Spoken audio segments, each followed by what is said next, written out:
Howdy, this is Misha, and this is an historical video. We have pulled quite a bit out there on the AK74, its development history. This is more of addressing a question that I see arising online a lot, and it relates to a few different guns. Basically, we're going to look at the differences between the original AK74 and, for that matter, AKS74, the side folding version, in 5.45 by 39, and the much newer and more recent AK74M, also known as the AK100 series or AK Century series. Now, the 74M is also in 5.45 by 39. However, Izhmash, the manufacturer, does offer them in 7.6239 and 5.56 NATO 223 for export.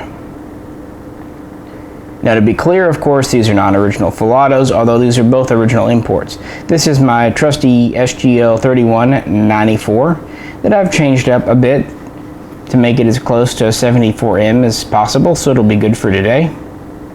This was imported from Russia.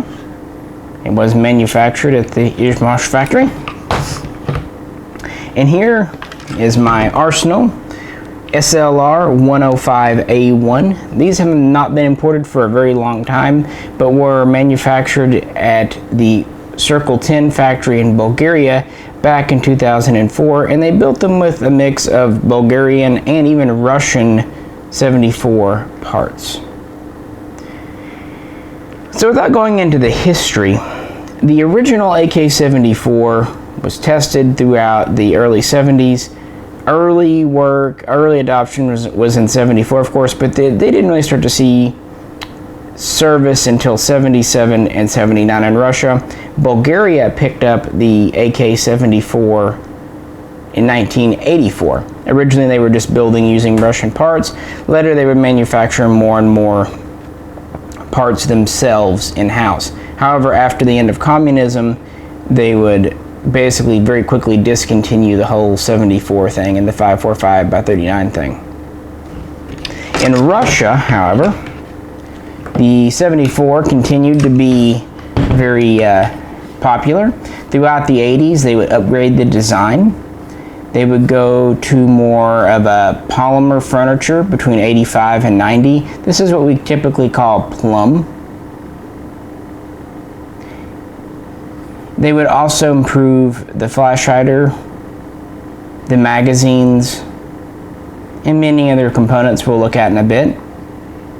And after several improvements between 1990 and 94, we have the AK-74M, which was nominally introduced in 1991, but it really didn't start to be issued in large numbers in Russia until 94. So also the fall of communism, but they kept the 5.45 cartridge, and in fact, the AK-74M is still the standard issue in Russia to this day, even though there have been newer designs tried out like the AK-12 and AK-15.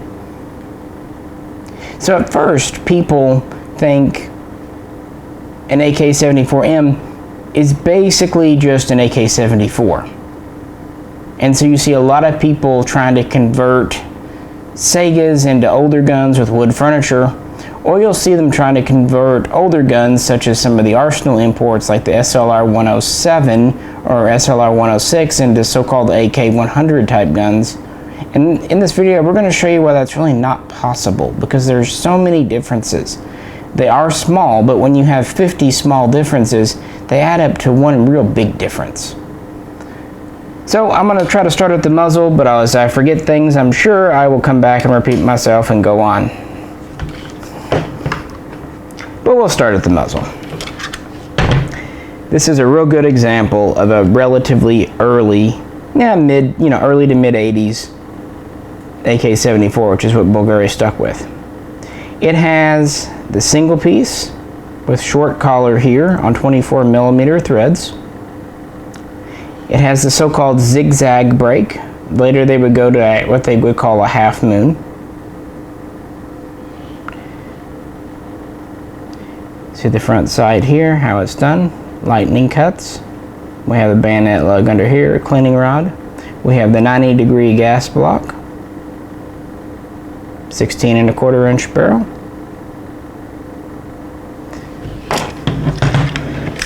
Now if we look at this critter, we still have 24mm threads, but we have now a long collar. See, it sticks out much further and has more of a taper. It doesn't have a sharp edge. Russia started playing around with a longer collar in the late 80s, early 90s. They even tried a two-piece design for a while, but in 1990 they started doing this long collar to try to stabilize the device, make it not wiggle around as much to help improve accuracy. They also removed the lightning cuts on the excite base, as you see. So it has a long collar and no lightning cuts. The device itself is different. It's a two-piece design with kind of an internal baffle, easier to manufacture. So the device is just a little bit different. Still have a bayonet lug here, still have a 16¼ inch barrel. Our gas block is made just a little bit differently. Now you'll see a different taper here on the lug. AK74Ms often have what they call dimple pressed hardware on the barrel, whereas the AK74s have the pinned on. These SGLs still have the pinned on, and to be fair, Izhmash still does offer guns with pinned on hardware. Usually they go for export, and the reason is this is more end user serviceable. It's a lot easier to push out a pin to replace, say, a corroded gas block than it would be to drill out a dimple. On the other hand, dimple pressing is easier at the factory and faster. So it's just kind of 6 1/2 dozen other as to what someone wants. Looking at the furniture, this has Russian wood on it. See the palm swell here. We've got vents in the upper handguard here. Wood buttstock with the lightning cuts. Serrated butt plate with trapdoor. Got the sling swivel on the side. We've got a Bakelite style pistol grip. You know the 74. It's kind of really nice furniture, honestly. I think a lot of people like it. The 74M has an evolution of the plum furniture. The plum was upgraded to a stronger material. It's true black. Has a stainless steel heat shield here, no vents in the upper handguard. Have a black pistol grip. The big change is they took the AK74 hinge and made it standard with the AK74M. Thus, this gun, when adopted, replaced two guns in service. They no longer had a fixed and a folding stock as standard. They just had a folder. And because of this, they tried to improve the folder. They would go to this solid body type, which really gives the benefits of a fixed stock. It even stores a cleaning kit, but it can fold. And they would kind of work on this really in the early 90s. First versions appearing in 1990, 91, they were a little bit different than this. They didn't have the cleaning kit compartment, but by 91, they would kind of go to this design we know. Another change they would introduce a couple of years later, they would go from the original pivot pin, which was 4.5 millimeters, to a thicker one, 5.5 millimeters. They would also change the angle in the back just a bit, so the stock would fold at a little bit different of an angle.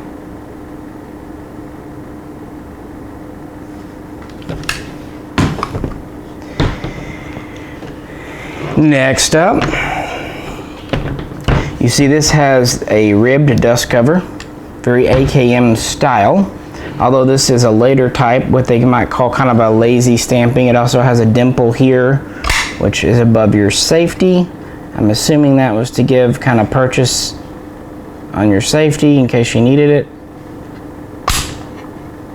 But that's a early 74 feature there. They also changed the takedown. It has a little lip here now on the 74 guns. This actually appeared on late AKMs.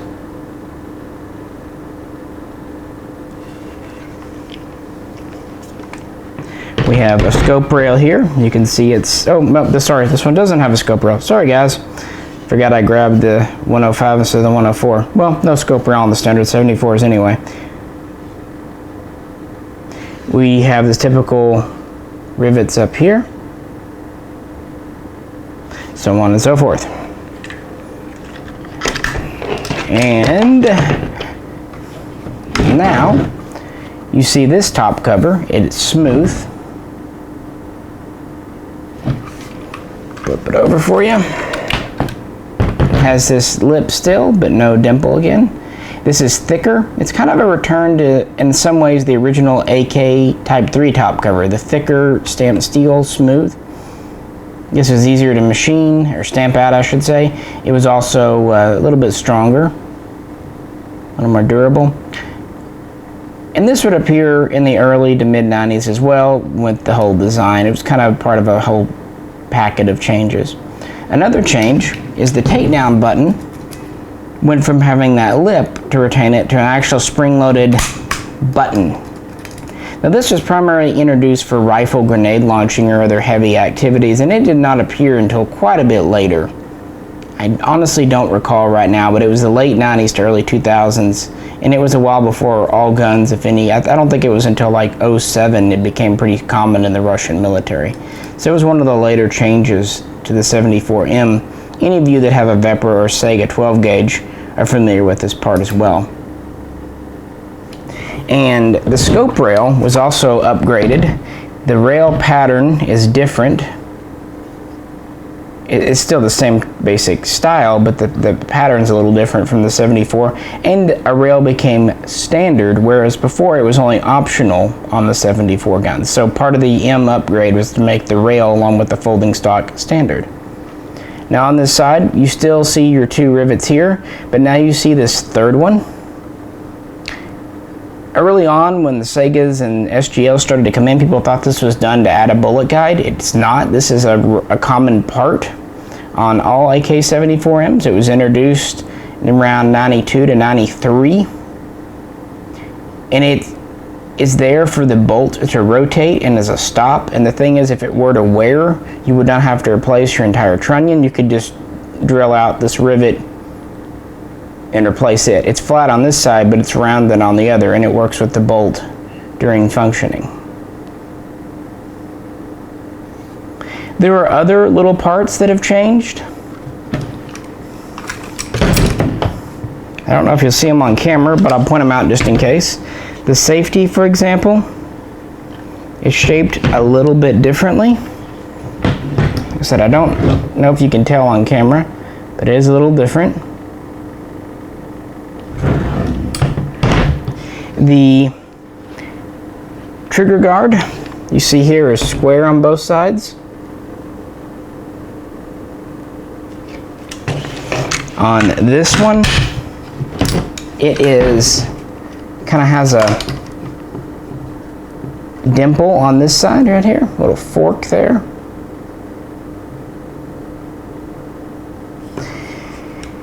The trigger is also changed over time, but since these are changed out for import purposes, it's not really worth checking out here. The rear sights also changed up a bit, as did the bases.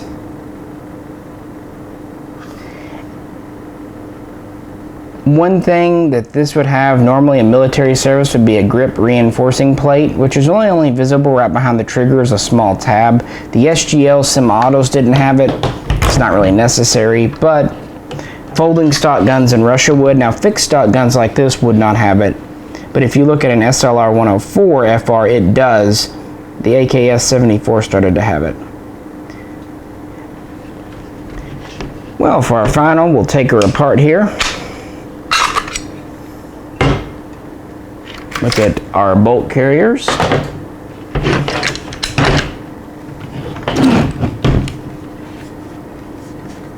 There, we got that little spring there where you gotta get.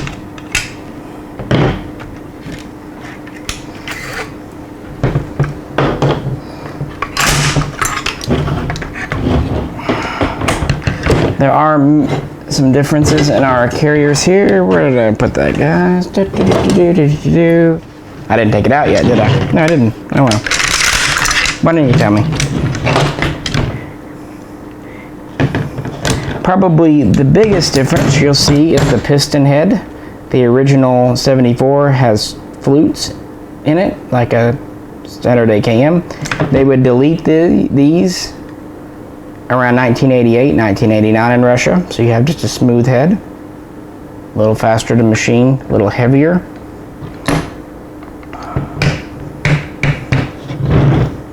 The bolt handle you see here, this is kind of the mid to 80s style. It's a reinforced flat back here. It doesn't have the early curve to it. You see the lightning cuts, how it's shaped, the carrier.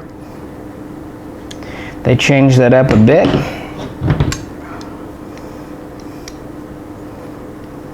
It's even more squared off, even more reinforced with the AK74M. The lightning cut is changed up a bit too. General shaping. The bolts are also changed up a bit, but that kind of goes to show you that the carriers are a bit different themselves. Now there are plenty of other differences, and if they interest you, it's probably better to look at pictures online because they're pretty detailed. But I hope that kind of gives you an idea how the AK74 and the AK74M are really not that similar. Think about comparing, say, an M16A1 to an M16A2. Yeah, they're both M16s, same barrel length, same caliber, all that good stuff, but many of the details are different, and it is no different for the 74M. So if you get a Sega or an SGL and are trying to go for a clone or anything remotely authentic, it's a good idea to stick with something in the modern AK100 family, because that's what it is. Things like the trunnion and the scope rail, you really can't go back. You know, some things like furniture, of course, you can change, but some of the key parts are different, and it would be hard to make a good replica. It's not just putting on a ribbed dust cover. Likewise, if you get something like an Arsenal SLR105, this is really hard to do at this angle, it's not really an AK103, guys, because Arsenal never had the manufacturing plans or anything to make the 100 series. There we go. They only received technology up until 1990, 91 at the very least, but really by 89 it was very much slowed down from Russia. So the last changes they received were basically the plum furniture. If you see Bulgarian plum furniture, it's actually Russian. So getting an SLR107 or 106 from Arsenal, you're basically getting an AK74 chambered in a different caliber. You're not getting an AK101 in 5.56 or AK103 in 7.6239. And I'm not saying these make them bad guns, it's just something to be aware of.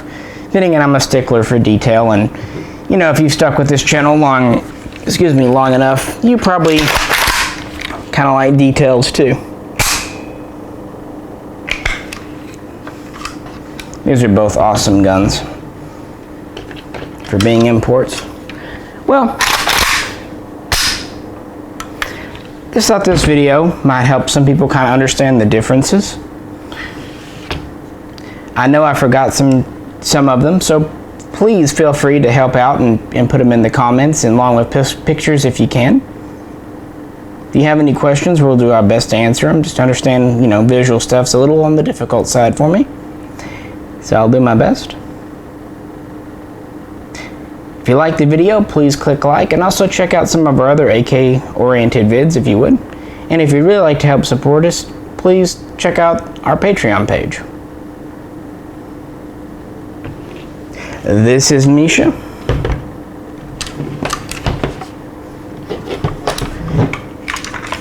And we will catch you next time.